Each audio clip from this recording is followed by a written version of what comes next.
Bonjour, bonjour à tous les géants du monde entier. Moi, c'est l'apôtre Gaspard Ngandui depuis la Guinée équatoriale. Je vous ai promis que je ferai cette série sur l'enseignement concernant la dîme, c'est la malédiction des nés de nouveau. Et cela me tient vraiment à cœur d'éclairer le peuple de Dieu par rapport à cet aspect. Pourquoi? Parce que c'est une chose qui est aujourd'hui vécue à l'église, et bien sûr que c'est dans la Bible, me diront certains. Comme vous voyez, j'ai vraiment retardé depuis les jours où j'ai promis que j'allais commencer à faire cette série d'enseignements pour vous permettre de mieux comprendre et d'appréhender le sujet qui est la dîme au niveau de l'église, qui est en train de détruire beaucoup des âmes et qui met le peuple de Dieu dans la tristesse et qui permet encore même aux non-croyants de ne pas entrer dans l'église parce qu'ils savent déjà ce qui se passe. Or, ça ne devait pas être le cas. Vous êtes d'accord avec moi qu'aujourd'hui dans le monde, j'ai jeté un coup d'œil un peu dans les recherches et je me suis rendu compte qu'il y a même beaucoup des hommes de Dieu qui sont déjà en train de se repentir. Ils ont pris la dîme, mais aujourd'hui, ils sont en train de se repentir. C'est déjà une très bonne nouvelle. Et moi, j'aimerais vous dire, c'est une révélation que Dieu m'a mis à cœur et je suis au milieu d'un peuple où je n'avais pas voulu dès le départ ouvrir la voie pour pouvoir parler de ces choses. Bien sûr que moi, je ne les vivais pas, mais je me suis rendu compte que cela me mettait, moi et mon ministère, à part. Et on me séparait déjà dans certains dialogues parce qu'on dit, qu'est-ce qu'il va dire? Puisque lorsqu'il va ouvrir sa bouche, ce qu'il va dire va apporter une révolution dans le cœur du peuple et nous n'allons plus avoir des entrées. Alors, j'ai décidé cette fois-ci, parce que depuis que j'ai commencé le ministère, je suis sincère devant vous, mes bien-aimés, par la puissance et la grâce du Seigneur Jésus qui me l'a accordé, je ne prends pas de dîme, je n'ai pas pris pour après me repentir, mais j'ai appris à comprendre la parole de Dieu et sa révélation.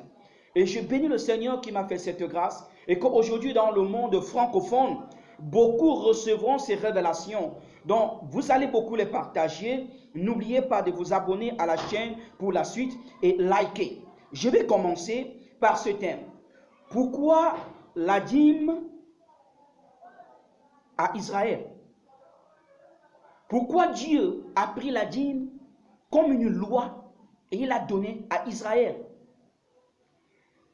Lorsque j'ai lancé juste le short que je vous ai fait préparer pour dire abonnez-vous, j'ai commencé à recevoir beaucoup des mots. Mon WhatsApp a été plein parce que les gens sont en train déjà de lancer les flèches pour dire non, non, non, non, non, c'est pas ici que tu dois enseigner ça. Gloire à Dieu, quand le temps arrive pour quelque chose, on le fait. Nous voyons dans Genèse, Abraham a donné la dîme. Oui, ça c'est vrai. Qui l'avait demandé? Pourquoi est-ce qu'il avait choisi de donner la dîme? C'est même quoi d'abord la dîme? 10% de ton revenu. 10e partie de ton revenu. Pas de ton argent, hein, de ton revenu. Tout ce qui entre. 10e%. Et maintenant, Abraham a donné. Et y avait une loi? Non. Qu'est-ce qui a fait qu'il donne? Ça, c'est autre chose. Nous verrons cela plus profondément dans les thèmes à venir. Alors, la question que je commence avec vous aujourd'hui, comme je l'ai dit, pourquoi Dieu donne la dîme comme loi à Israël?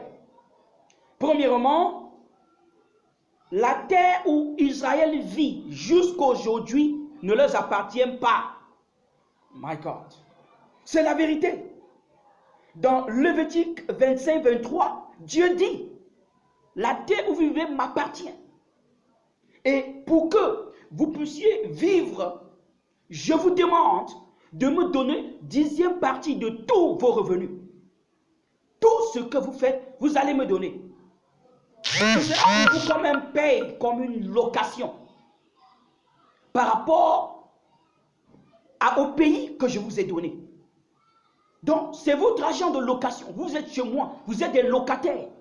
Vous êtes des étrangers. Le verset précise bien. Vous êtes des étrangers chez moi. Toute la terre est à moi, mais j'ai choisi cette partie-là. Et vous allez me payer la location. C'est une loi. D'autant que tu ne payes pas la location, le propriétaire a droit de te mettre dehors. Ça, c'est le premier point. Donc, il est très important, bien aimé, pardon, que nous puissions comprendre ces choses. Et après, nous allons dire, puisqu'il a demandé la dîme, tout le monde, c'est une loi. Et les gens vont vite courir dans Malachie, qui est beaucoup connu, et ils vont commencer à dire les choses. Père, voilà, oh, il s'est écrit, ça c'est bien.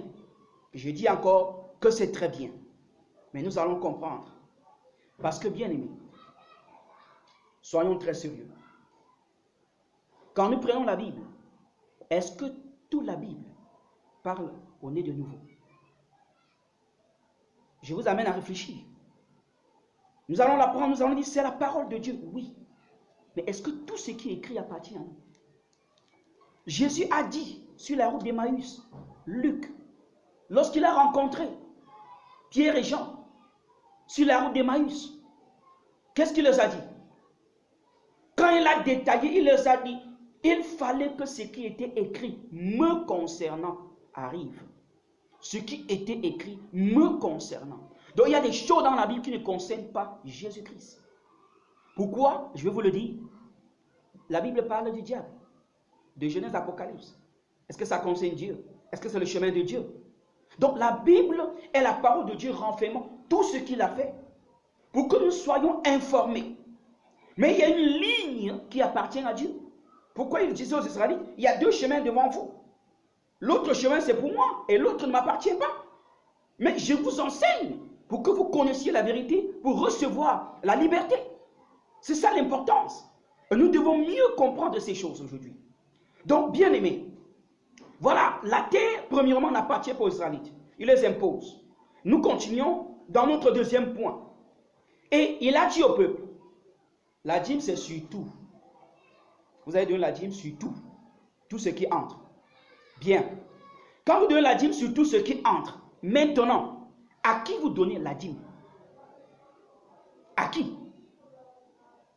J'ai commencé et je vais vous détailler. À qui? Il est dit, vous donnez aux Lévites. Et les Lévites, parmi eux, je vais vous dire que ce n'était pas tous les Lévites. Parce que tous les Lévites ne sont pas des sacrificateurs. C'était la portion des sacrificateurs. Il y a un peuple, parmi les Lévites, il avait choisi une descendance, la descendance d'Aaron.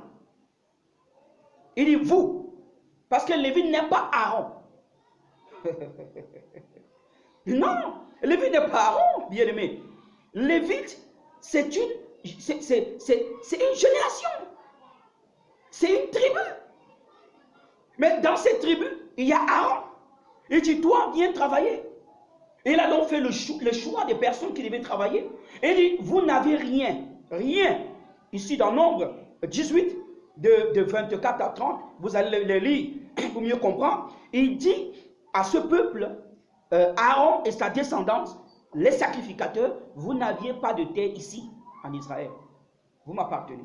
Vous travaillez pour moi. Et comme vous travaillez pour moi, je ferai comment on va vous donner à manger. La dîme, je vous les donne. En réalité, la dîme n'est donc non plus pour Dieu, pour Israël.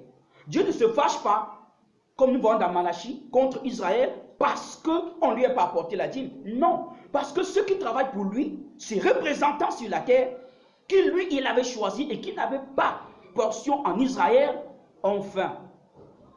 Donc le Saint des Saints a problème. Le temple a problème.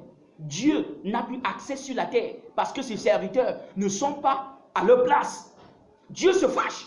Il dit non, vous devez faire cela.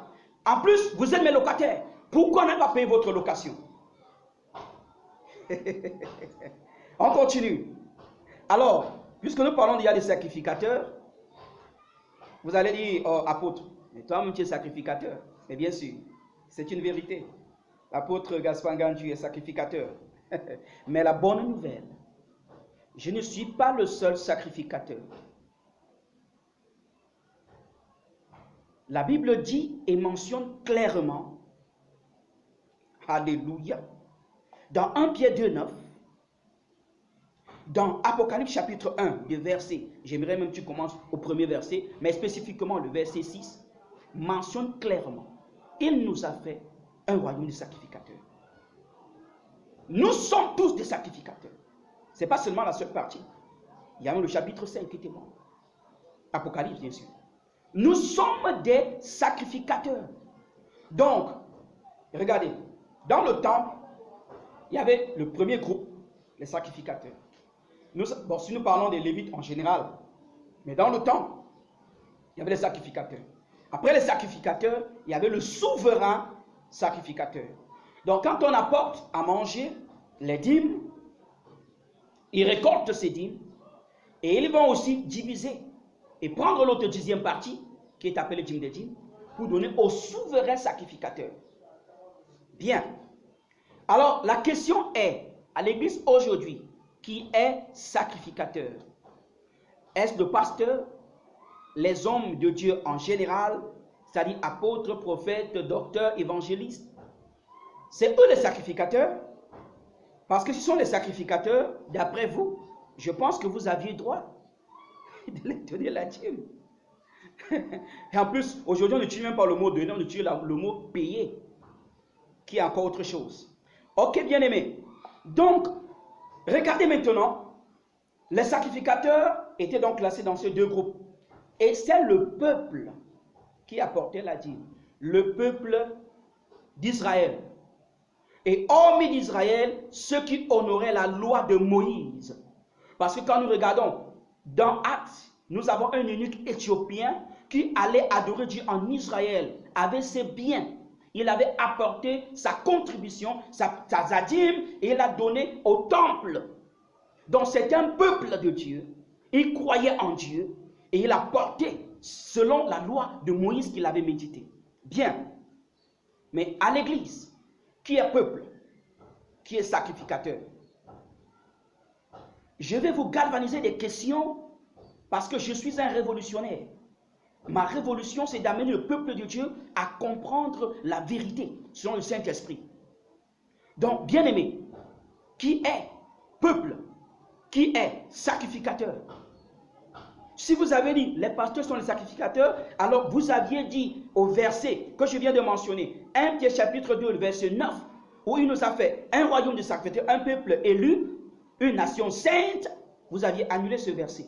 Vous aviez annulé cette parole, qui est la clé de la nouvelle naissance, qui fait partie de la base du né de nouveau. En tout cas, je ne parle pas à n'importe qui. Dans mon message, je parle au né de nouveau. Ceux-là qui veulent connaître la vérité de Jésus-Christ. Ceux-là qui veulent être libérés des mensonges, qui veulent être libérés de l'escroquerie, qui veulent être libérés de tout ce que les hommes ont mis sur leur dos comme fardeau. Parce que dans Actes, nous voyons Acte 15, où il y a eu un concile à Jérusalem. Pourquoi cela avait eu droit? Parce que les Juifs voulaient imposer les païens, que sommes nous, devenus enfants de Dieu. Ils voulaient imposer les païens à pratiquer leur loi. Gloire à Dieu qu'il avait révélé à l'apôtre Paul. Pour nous, il a dit, on ne doit pas poser sur eux un fardeau que nous n'avions même pas porté.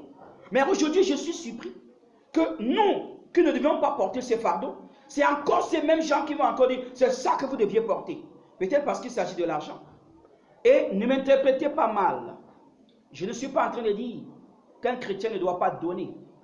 Je ne suis pas en train de dire cela, non. Je suis en train de traiter un thème qui est la dîme. Je suis en train de traiter un thème. Donc je ne suis pas en train de dire ne donnez pas. La Bible mentionne clairement dans Genèse Apocalypse que nous devions donner. Nous devions, Jésus a dit, a crié haut et fort, soyez généreux, comme votre Père Céleste est généreux. Et généreux, nous voyons à l'intérieur qu'il y a l'effet de volonté personnelle. C'est pourquoi l'apôtre Paul, envoyé pour nous, n'a pas mentionné la dîme dans tous ses écrits. Mais il a mentionné un mot que les gens ont oublié aujourd'hui et que je prêche. Les gens ont oublié le mot libéralité. Il dit, en donnant son commandement, il dit chaque jour, préparez le premier jour de la semaine. Je suis dans 1 Corinthiens, alléluia, 16, 2. Préparez chaque premier jour de la semaine ce que vous allez donner pour la contribution des saints. Ça veut dire que la Bible nous demande de donner. Mais nous, les nés de nouveau, la Bible nous commande même de donner. Mais est-ce qu'on a une loi qui porte une malédiction sur notre tête? Que si je n'ai pas apporté ma dîme, mes biens seront détruits. Allons-y. J'ai encore quelques minutes par rapport au premier thème d'aujourd'hui pour éclaircir un autre point. À l'église, il n'y a pas de peuple. Nous tous, nous sommes peuple. Peuple de Dieu. Il n'y a pas de sacrificateur à part et peuple à part.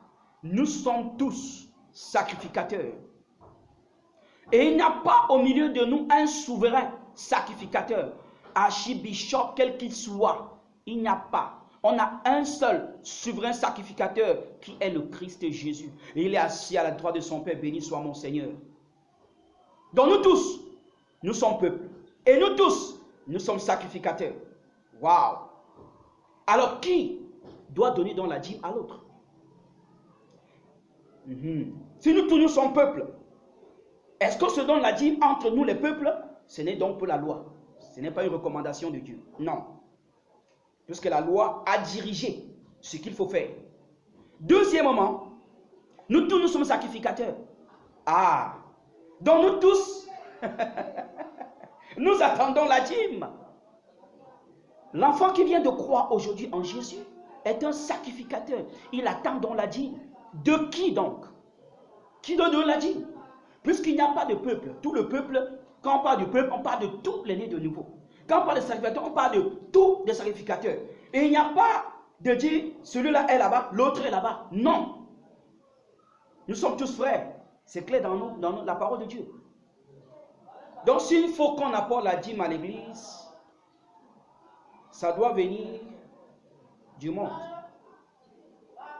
Ils peuvent venir payer leur dîme. Ils ne croient pas en vous. Ils ne croient pas en votre Jésus. Un musulman, shintoïste, bouddhiste, je ne sais pas. Il peut venir donner sa dîme.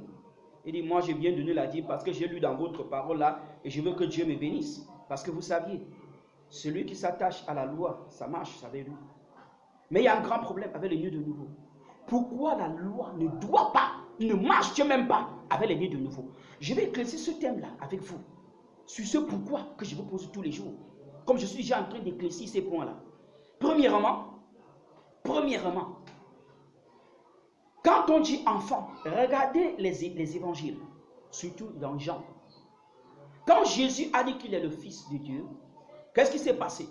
On a ramassé les pierres pour pouvoir le... Là, vous saviez. Pourquoi on voulait donc lui jeter les pierres? Parce qu'en disant qu'il est Fils de Dieu, il se fait égal à Dieu. C'est très clair. Le Père a engendré un Fils qui est comme lui. Il se fait donc égal à Dieu. Maintenant, nous sommes fils de qui? De Dieu. Attends, étant donc fils de Dieu, nous sommes égaux à Dieu. Ça veut dire que sur la terre, nous ne sommes pas sur la terre pour donner la dîme. S'il fallait que nous donnons la loi, c'est nous qui sommes les promulgateurs de la loi de la dîme. Donc celui qui est en train de donner la loi ne prend pas la dîme, parce que Dieu ne prend jamais la dîme. Vous saviez à qui il a dirigé? Si tu m'as suivi dès le départ, c'est dirigé au sacrificateur. Donc nous sommes sur la terre pour promouvoir, nous sommes des promulgateurs de la parole divine. Oui, ça c'est très clair. Bien-aimés, que la sagesse vous soit donnée, que la révélation descende dans votre esprit. Il est temps. Quelqu'un, lorsqu'il a fini, il prend son salaire, et il sort 10%. Et avec tous les problèmes. Son voisin, qui est frère en Christ ou sœur en Christ, a un enfant malade, il ne peut pas l'aider, parce qu'il faut qu'il aille donner la dîme. Sinon les mouches, les fourmis, les quoi vont entrer dans ce... Ce n'est pas pour toi.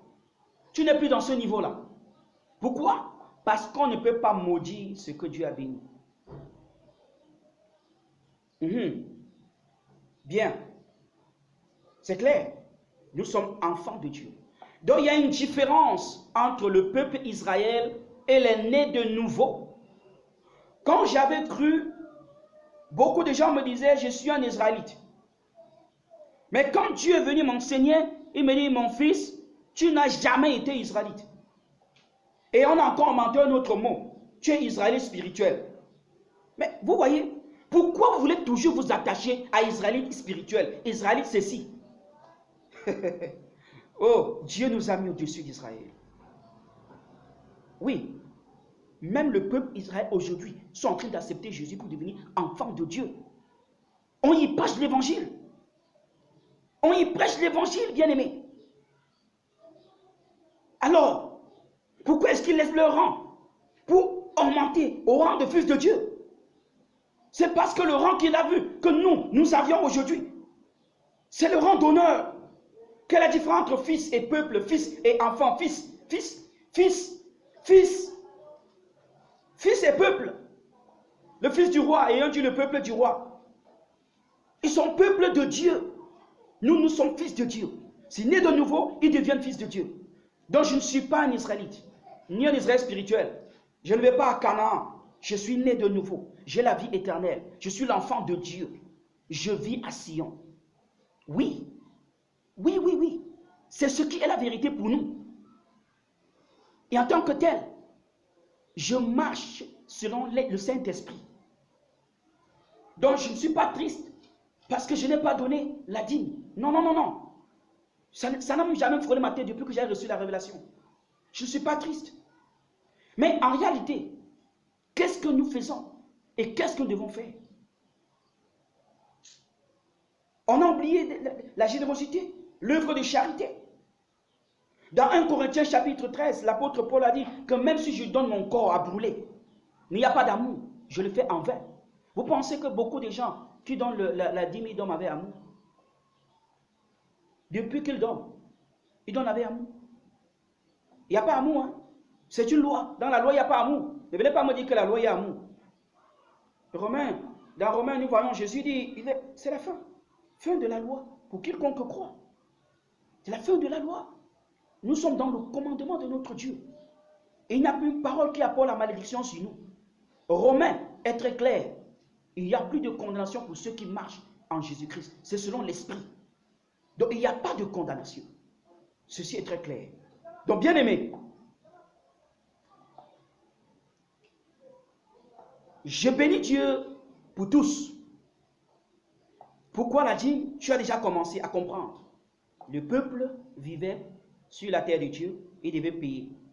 Maintenant, je vais donner cette parabole te concernant. Un homme comme toi, tu as ta boutique. Tu prends un enfant et tu dis, bon, j'ai moi la boutique là. Chaque fin de mois, tu me donneras 10%. Le reste, c'est pour toi. Et le monsieur gère bien. Votre relation s'intensifie. Il t'aime. Tu l'aimes. Et un jour, tu te dis, je ne veux plus que tu sois seulement mon serviteur. Je veux que maintenant, tu deviennes mon fils. Et il dit, ah, mais vrai papa, c'est ce que moi j'ai prié depuis, la façon que tu es bon envers moi. C'est ce que je voulais depuis. Et vous faites tous les papiers, tu l'adoptes comme fils. Alors, à la fin du mois, il est maintenant ton fils.